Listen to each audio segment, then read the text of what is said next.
After the election in California in 2008, that was a bitter blow. November, take yourselves back to November 2008.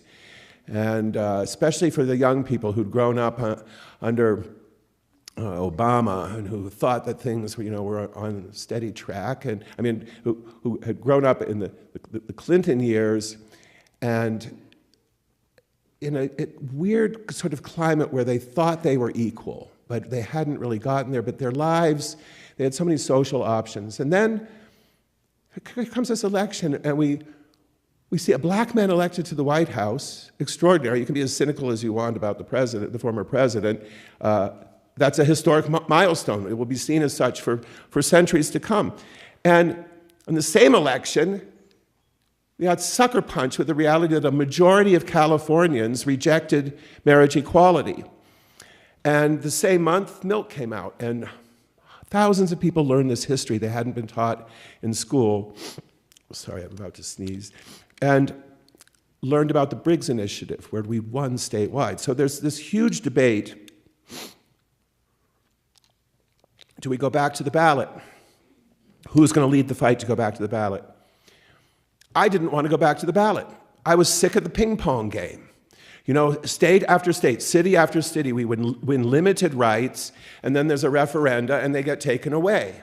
And when we do have a victory, it's always incomplete because it never included the federal rights, the real big ticket items like Social Security and the military ban and marriage. And it was so easy for the radical right to mobilize around it and go back to the ballot. So a few of us said, we don't want to go back to the ballot. We don't want to spend $60 million on another one of these games. Let's go to federal court. And if necessary, let's go to the Supreme Court.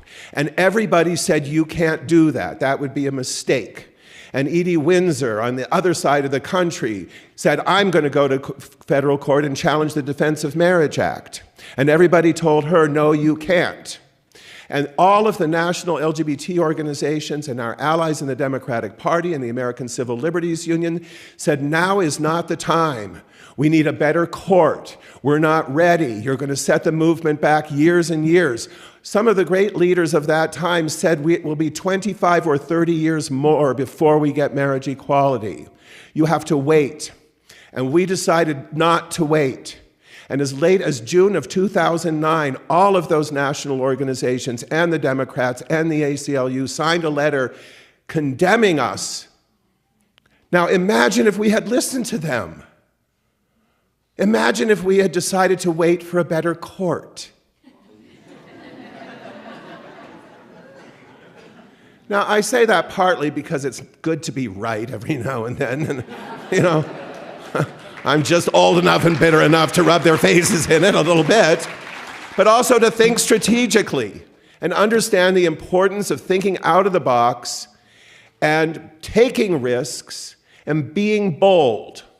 Because that's when you win real victories, when you're bold, when you don't wait for the wind to change, when you don't wait for that imaginary consensus to develop, when you take the reins and you say, no, we're going forward. Forward, not back, not waiting.